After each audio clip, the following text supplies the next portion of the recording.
Danser avec le dragon et le phénix. Un voyage magique et mystérieux dans le passé de la Chine au travers d'une performance époustouflante présentée à la place du Phénix de Shenzhen.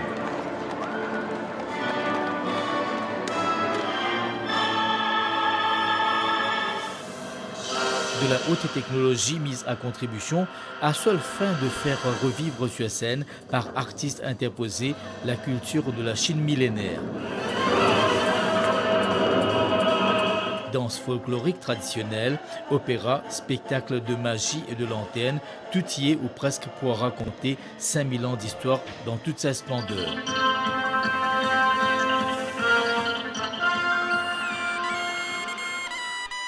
Si Phoenix Square a nécessité à lui seul comme projet culturel des investissements de plus de 100 millions de yuan, de quoi est faite la ville de Shenzhen à la croissance miraculeuse après l'établissement de la première zone économique spéciale en 1980 dans le sillage de la mise en œuvre de la politique de réforme et d'ouverture par Deng Xiaoping.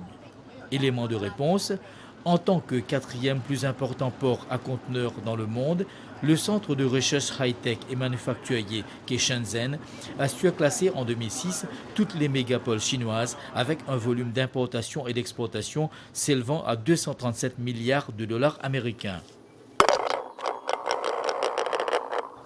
Croissance fulgurante pour l'économie de Shenzhen, elle s'est multipliée par 1800 fois en l'espace de 27 ans, en privilégiant un système industriel nouveau respectant des lignes de contrôle écologique bien définies. Ce qui a valu à la ville des distinctions d'organisations internationales, notamment Nations in Bloom et UNEP Global 500. Un élan de modernisation et d'innovation qui s'est accompagné d'une politique culturelle très dynamique à Shenzhen. La ville accueille chaque année plus de 10 000 événements culturels, sans compter des activités permanentes à mettre sur le compte de Splendid China et de villages folkloriques uniques dans la région sud du pays. Des parcs qui présentent aux visiteurs du monde la richesse de la culture, des arts et de l'histoire du pays, toutes régions confondues.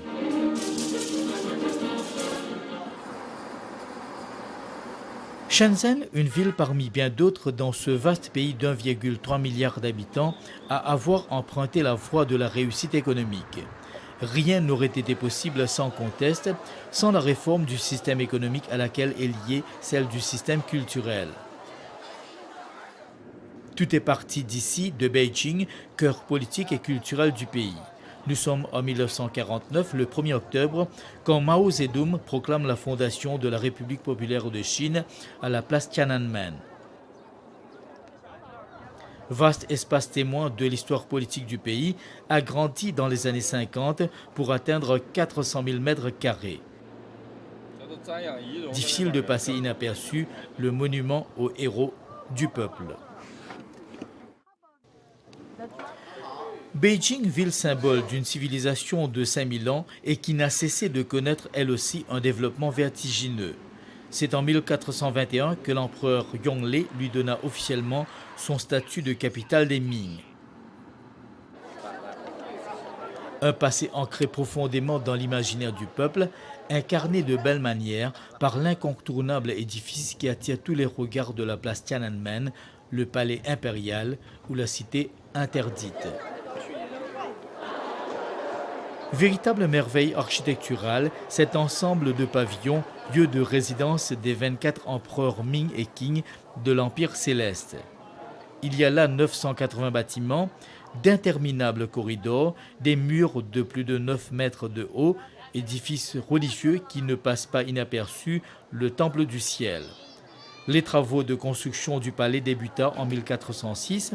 Ils furent complétés en 1420 dans la dynastie Ming. If a newborn baby, started to live in the Forbidden City, when he gets to 18, he is still living in the Forbidden City because it is about like so many rooms. Ce patrimoine de l'humanité est situé sur une superficie de 720 000 mètres carrés.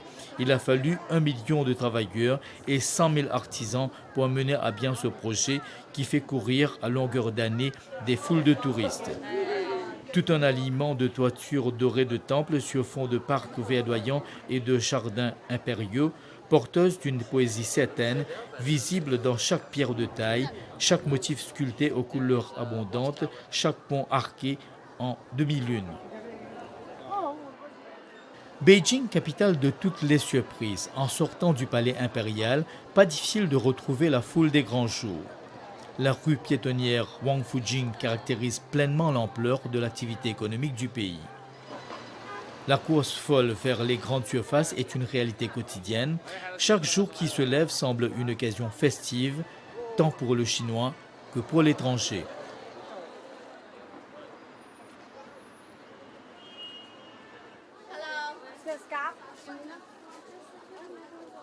That's my restaurant. I have 3 restaurants, New York and Washington and in Long Island. We're exploring all opportunities in China. We see tremendous opportunities in China to grow business. Hello, sir. Hello, visitor. À inscrire toujours au chapitre des surprises, non loin des gratte-ciel et des grands boulevards de Beijing, les Hutong.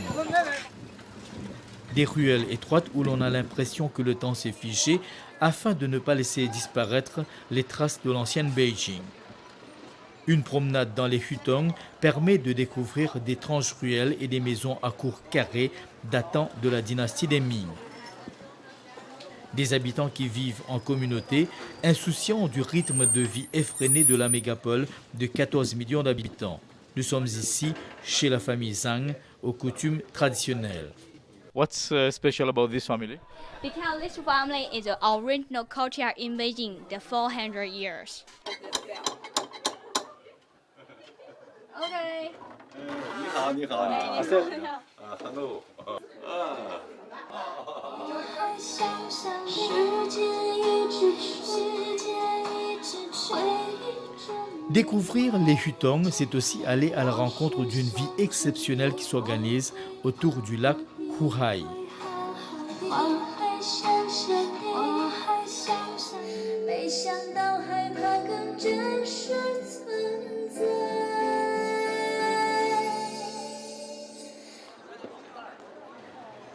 Beijing, ville de la culture qui ne s'endort jamais, un géant économique qui vit aussi et surtout de sa culture. Il existe dans le pays plus de 317 types d'opéras, le plus important étant l'opéra de Pékin, une tradition riche de 2000 ans d'histoire. Masques colorés, costumes multicolores, maquillage artistique, chaque couleur est représentative d'un trait de caractère particulier, galanterie, héroïsme ou droiture.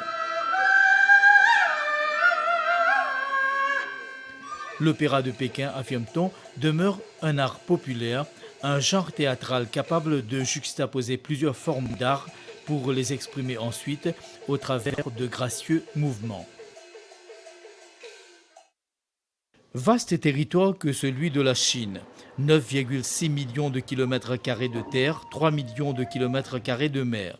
Riche et puissant pays qui attira il y a des siècles des envahisseurs nomades, ce qui explique la naissance de la Grande Muraille de Chine au début du IVe siècle avant notre ère. Pour se défendre contre l'invasion venue du nord, il fallut ériger ce rempart partant de la mer Jaune et traversant le désert de Gobi sur quelques 6000 km. La Grande Muraille de Chine, qui attire de nos jours de nombreux touristes, demeure l'une des plus précieuses valeurs patrimoniales du pays. Il y a une richesse culturelle en Chine, mais qui est peut-être un peu difficile à trouver. Il faut s'éloigner, il faut aller un peu partout dans le pays. Il y a beaucoup de choses qui ont été détruites aussi quand même. Donc, on est content que la muraille elle existe encore. Elle n'a pas été détruite pierre par pierre. Plus d'une fois cependant, elle fut franchie par des troupes de Gengis Khan en 1215 et les armées mandchoues en 1644. Il faut aller également loin, très loin sur les montagnes, dans la province du Henan, dans le massif de Songshan, pour découvrir une autre culture que la Chine millénaire a léguée au monde, la culture Shaolin. Fouler le sol du temple Shaolin, c'est s'aventurer dans un endroit où chaque instant est synonyme de paix. En 527, le Bodhidharma s'y était rendu en traversant le fleuve Jaune. Le kung-fu se développa au fil des siècles. Aujourd'hui encore, prouesses techniques et disciplines de vie font partie de la vie des moines combattants.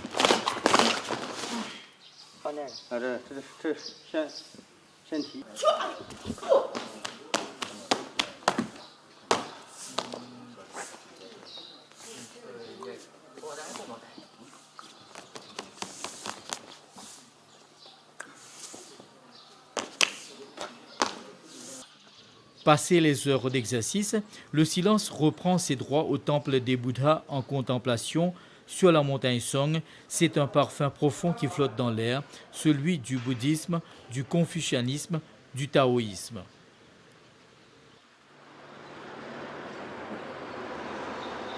Un petit village de pêcheurs et de tisserands, autrefois zone marécageuse, transformé aujourd'hui en capitale financière de la Chine.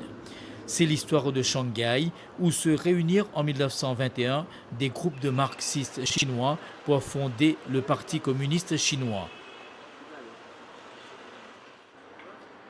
Autrefois important exportateur de coton sous la dynastie des Song, le Shanghai moderne est connu pour ses voies rapides surélevées, la tour Jinmao et celle de la télévision Perle de l'Orient parmi les plus hautes d'Asie et surtout le World Financial Center. Qui aurait imaginé que cette ville, dont l'histoire est associée étroitement à la guerre de l'opium, administrée et gouvernée à partir de 1863 par la Grande-Bretagne, la France et les États-Unis, allait un jour attirer les plus grands investisseurs du monde, être aux commandes de la grande machine économique chinoise.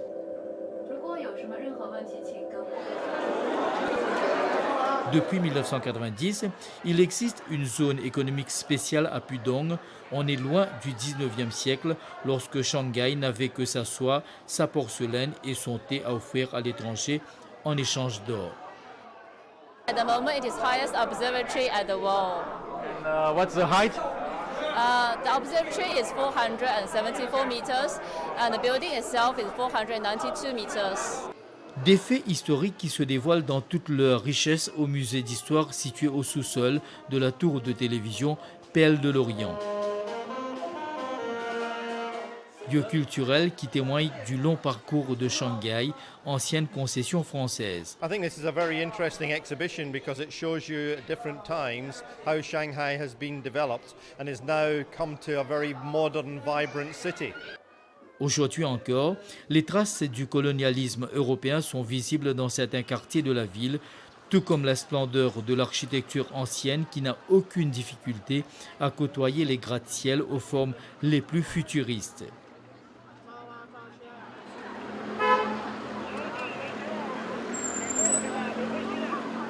Pour preuve, les édifices situés aux abords des grandes rues commerçantes de Nanjing, envahis de touristes et de vendeurs. Magasins, boutiques, restaurants, cafés-terrasses, toutes les conditions sont ici réunies pour une invitation au voyage dans le passé sous les avantoirs relevés des somptueux bâtiments.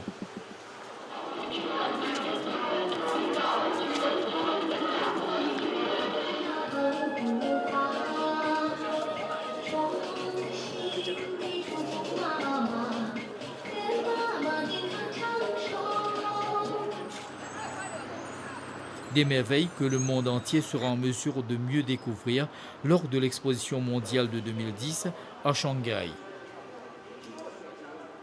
Shanghai, ville ouverte sur le monde, déjà il y a 6 siècles, le célèbre navigateur de la dynastie des Ming, Zheng He, conduisant la plus grande flotte du monde d'alors, a costé une trentaine de pays d'Asie et d'Afrique.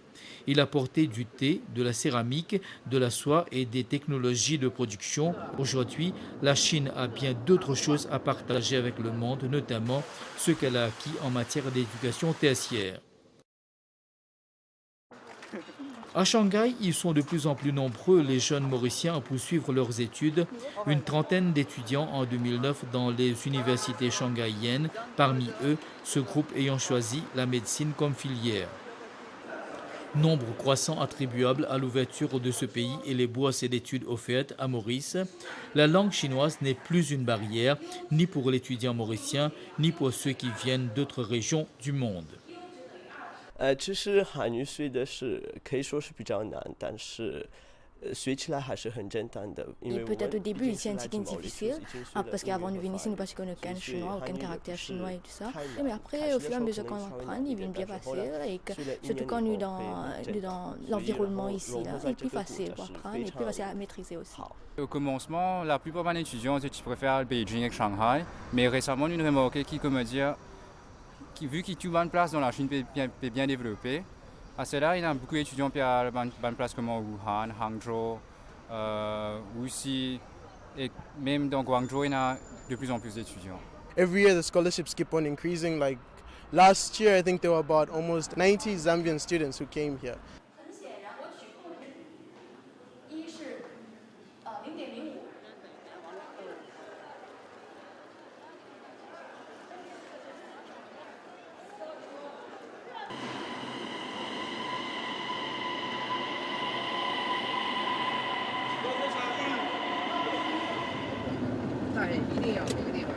Il n'y a pas que Shanghai.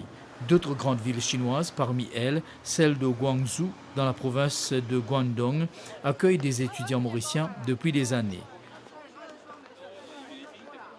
Plusieurs médecins mauriciens ont fait leurs études à l'université Sun Yat-sen, prestigieuse institution qui date du 19e siècle. Là également, le groupe d'étudiants mauriciens que nous rencontrons s'est très bien adapté à son milieu. Distance ou langue ne constitue aucun handicap sur le campus. Vous encouragez encore les Mauriciens à choisir la Chine comme destination pour l'éducation? Oui, bien sûr. L'éducation est beau ici, avec l'infrastructure, tu as extra beau. Il est bien safe ici pour rester à sortir, à manger, pas aucun problème. Moi, je peux rechercher plusieurs universités. Et finalement, je choisis la Chine parce que je suis déjà connu plusieurs docteurs qui sont ici. Et d'après les renseignements qui me gagnent, la qualité de l'éducation en Chine est très, très, très haute. Si vous avez un message en chinois pour les parents qui vous disent It's something like 中国欢迎你 veut dire la Chine accueille vous. Je rêve presque tous les jours, toutes les nuits de l'île Maurice. Mais l'île Maurice n'est pas seulement dans mon rêve, mais l'île Maurice est toujours dans mon cœur. Donc je suis très attaché à l'île Maurice. Ces 3 années que j'ai passées dans ce beau pays sont inoubliables pour moi.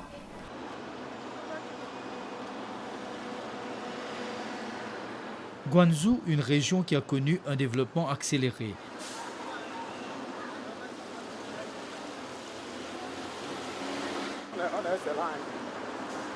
Grâce au fleuve des Perles, sous la dynastie des Tang, cette capitale de la province de Guangdong a connu dans le passé un important commerce de perles, de cornes de rhinocéros et d'écailles de tortues.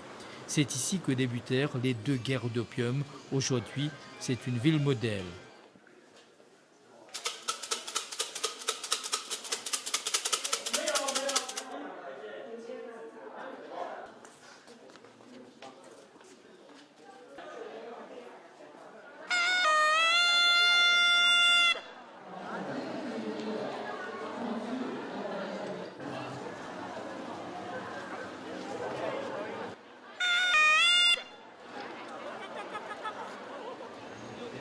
En matière d'éducation comme dans d'autres domaines, la Chine est toujours un pays qui attire.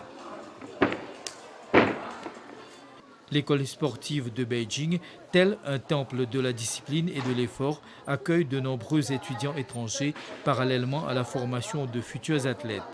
L'institution a formé des champions de niveau international qui font la fierté du pays. Pour moi, je pars en France où on voit même les personnes âgées ici faire du sport. Quelque chose qui m'a choqué ici, qu'on ne voit jamais en France. On voit des personnes âgées qui sont toujours en train de faire quelque chose, en train de faire des pompes ou des abdominaux. Donc je pense que c'est quelque chose qui est ancré un peu dans leur culture, le sport. En tout cas, de la pratique physique.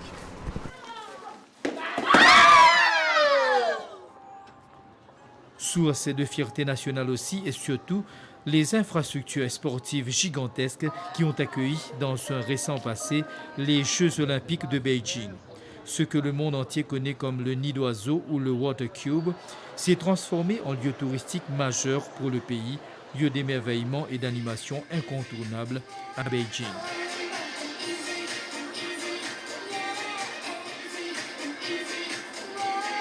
suis impressionnée par la grandeur et par la beauté du site.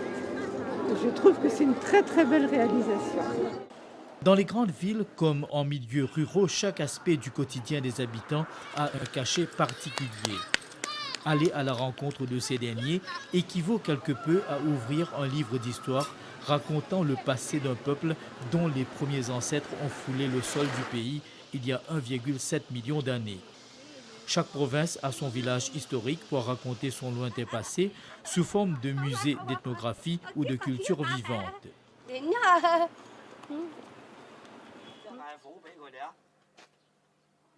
Pour s'en convaincre, un arrêt suffit à Meizhou ou ailleurs. Un peu d'effort peut même mener à la rencontre d'ancêtres mauriciens dans un village éloigné de la Chine.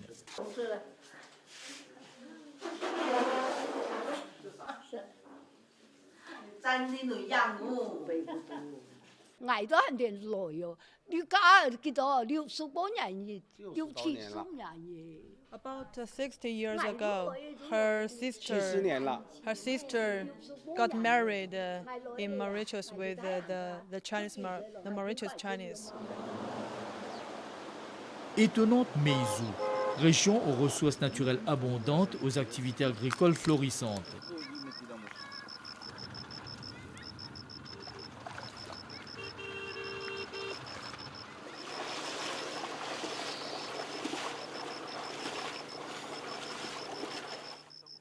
Incroyable, le voyage qu'avaient entrepris d'ici les ancêtres pour retrouver l'île Maurice lointaine.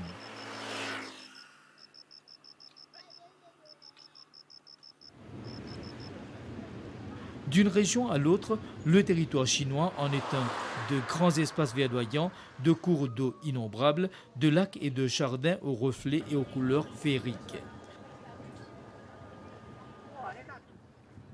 Un monde fascinant tel qu'on le découvre dans la province de Guizhou.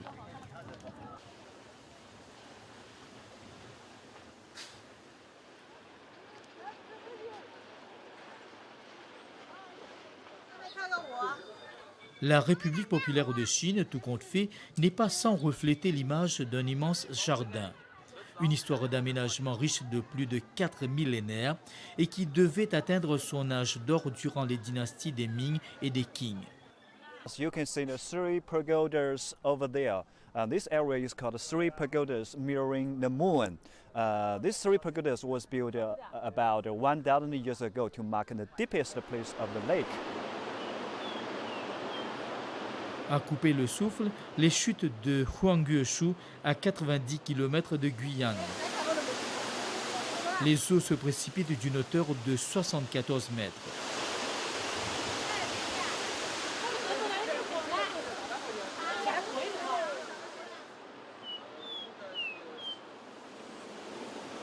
La province de Guizhou, à plus de 1000 mètres d'altitude, est située sur le plateau de Yunnan.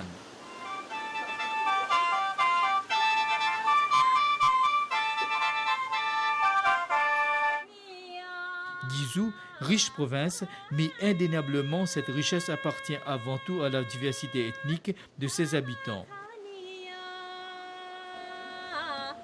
Il y a dans cette région 48 minorités ethniques parmi les 56 que compte le pays. Des habitants, à l'instar des Miao et des Dong, dépositaires de cultures exceptionnelles.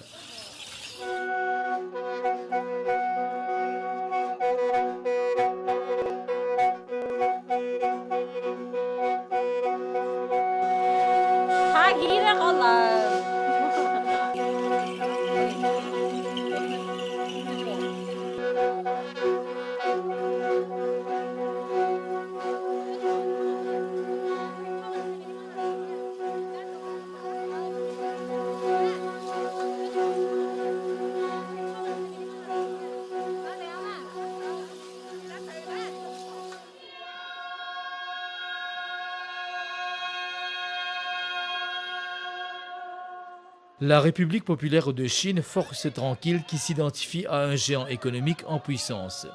Rien n'empêche de penser à une hyperpuissance culturelle qui vivre de toutes ses couleurs et de ses traditions qui n'ont rien perdu de leur authenticité au fil des millénaires.